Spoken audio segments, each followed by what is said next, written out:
Inilah kisah Kenshin dan Kaori, kisah pemuda kaya yang menyamar jadi cleaning service versi Kaori TV, episode 705. Sarwenda yang emosi karena tersinggung kata Kenshin.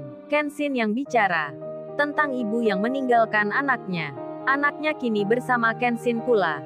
Sarwenda yang pura-pura lupa kalau itu anaknya, tak ingin diketahui statusnya. Sarwenda pun marah, mengolok-olok Kenshin. Kenshin pun menjawabnya, "Lihat mbak anak ini, jadi lupa ibunya, sampai melihat mbaknya seperti orang lain. Oh ya, saya sudah mendapat cerita dari Pak Sarmin. Kok bisa kebetulan begini? Malah bertemu Mbak Sarwenda kemarin. Sungguh tak disangka. Padahal juga saya hendak ke sini. Tapi malah bertemu karena mobil ini." Sarwenda pun lantas bicara, "Lu emang kurang ajar sekali ya. Jangan mengalihkan masalah. Ternyata gua tahu, lu mau mengancam gua. Biar lu nggak ganti kerusakan mobilku. Dengan membawa anak ini, lu mau membuka rahasia pribadiku. Tak semudah itu, orang tak akan percaya denganmu. Iya memang Pak Sarmin itu orang tuaku. Tapi itu cerita lalu. Sekarang gua beda, bukan yang dulu lagi. Dan anak ini memang anakku. Tapi dengan suami yang dulu. Kita sudah bercerai. Jadi bisa dibilang anak ini anak mantan suamiku. Bukan tanggung jawabku. Sudah lu nggak usah kemana-mana bicaranya. Mending fokus ke masalah ini. Kalau lu nggak bisa perbaiki mobil ini, ayo gua antar ke kantor polisi." Kenshin tak menyangka ada seorang wanita yang kayak begini. Kesombongannya di luar batas. Orang tuanya dilupakan, anaknya ditinggalkan, bahkan diacuhkan. Kenshin menjawabnya, "Mbak Sarwenda tak boleh begitu. Meski sekarang sudah kaya, tapi jangan sekali-kali melupakan orang tua dan anaknya. Itu sangat berdosa. Mbak Sarwenda tak pantas begitu. Lebih baik minta maaf ke orang tuanya, sebelum semuanya terlambat." Sarwenda pun membalasnya, "Terlambat apa maksudmu? Lu ini sudah dibilang. Orang miskin jangan menasehati orang kaya. Kok masih diulang-ulang? Emang lu ini siapa? Pria tak punya saja pakai belagu. Sudah-sudah lu lihat mobilku ini. Dengan cara apa kamu menggantinya?" Kenshin menjawabnya, "Oh kalau mobil ini, 100 biji aku bisa beli mbak langsung. Jadi tak usah sombong dan bangga. Kalau perlu bos dealer pemilik mobilnya saya bawa ke sini." Yang dimaksud Kenshin adalah Pak Tanaka, pemilik dealer mobil mewah ternama. Mendengar hal itu Sarwenda makin marah. Karena tentu tak percaya apa yang dikatakan pemuda di depannya. Dianggapnya omong kosong belaka. Orang gila yang lagi berbohong. Sarwenda pun berkata, "Apa-apa lu bilang? Beli mobil kayak punyaku sebanyak 100 buah. Lu ngigau apa bermimpi? Lu bicara apa bernyanyi? Memang siapa yang percaya kamu ini? Orang gila kali lu. Lu aja beli mainan mobil 100 biji tak bisa. Malah bilang beli mobil mewah. 1000 tahun lu baru bisa beli mobil ini. Sudah mana uangmu? Katanya mau mengganti. Setelah itu kamu pergi. Gua muak lihat mukamu." Kenshin mengambil uang di tasnya.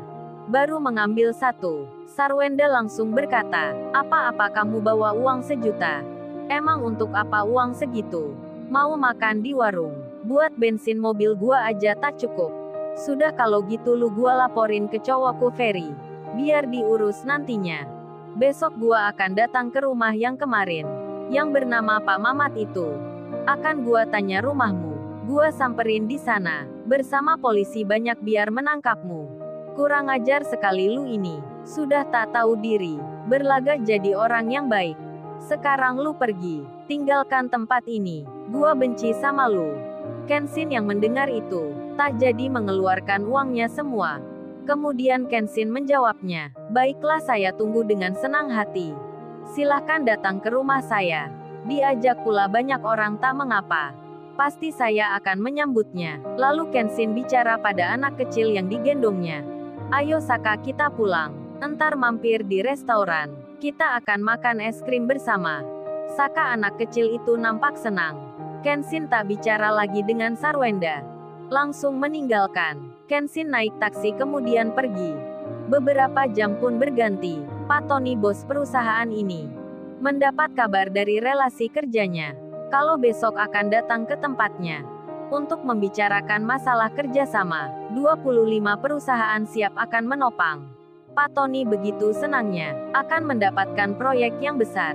Terlebih hutang-hutangnya di bank. Sudah jatuh tempo waktunya membayar. Rupanya Pak Tony ini gemar berhutang. Membeli tanah-tanah banyak orang. Membeli lahan-lahan kosong untuk dijadikan tempat usaha. Ambisinya sangat tinggi. Inginnya punya banyak perusahaan. Menjadi kaya dan lebih kaya. Hutang di bank 1, dibayar lewat hutang di bank kedua. Gali lubang tutup lubang. Pak Tony yang orang kaya, terus menaikkan cita-citanya. 2 perusahaan besar, berhasil dibangunnya, omsetnya pun tinggi. Dan kini ambisinya, akan membangun 3 perusahaan lagi. Berdiri di waktu bersamaan, modalnya pun dari hutang. Bahkan rumah Pak Sarmin, tak luput akan diambilnya. Pak Tony sekarang merasa berhasil. Ada 25 perusahaan yang akan join bersamanya, ikut gabung dengannya, anaknya Ferry dan calon menantunya Sarwenda. Bersama pegawai kantor lainnya, malam ini sampai diberi training mendadak tentang pertemuan besoknya, yang dihadiri banyak bos perusahaan. Ferry anaknya merasa jumawa, karena akan jadi pimpinan. Begitu halnya Sarwenda, yang berbangga hati, Mas Ferry calon suaminya akan jadi orang terpandang di kalangan pimpinan perusahaan luar. Hingga acara meeting itu dilakukan, benar-benar banyak bos yang datang. Para pimpinan-pimpinan dari perusahaan yang berbeda.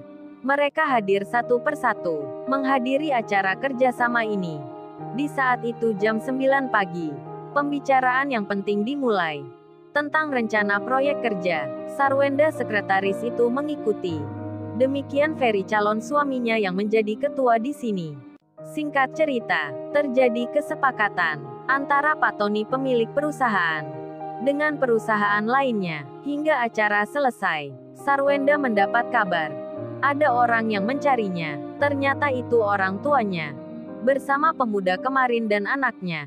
Sarwenda kaget jadinya. Langsung ia keluar menuju ruang tunggu. Di saat bersamaan pula, Pak Tony yang punya perusahaan, serta anaknya Ferry berada di lantai yang sama. Mereka melihatnya, langsung mendekati. Secara bersamaan pula, Pak Sarmin itu bilang, Sarwenda anakku, kamu apa nggak ingat bapak dan ibumu ini? Yang sudah membesarkanmu, bapak dan ibu tak pernah minta balasan. Hanya ingin kamu sadar saja. Kenapa rumah satu-satunya? Sampai tega kamu jual, bapak dan ibu sampai tidur di jalan. Kenshin ada di situ. Sarwenda menjawabnya, kalian ini memangnya siapa? Apa suruhan pemuda ini, yang telah menabrak mobilku dan tak bisa ganti? Sekarang pakai sandiwara begini. Sarwenda benar-benar melupakan orang tuanya. Hingga tega berkata begitu. Ferry dan Pak Tony pun mendengarnya. Mereka tertarik jadinya, dan tentu saja mengira, ucapan Sarwenda yang benar. Pak Sarmin pun lalu bilang, ingat nak sadar, kita ini orang tuamu.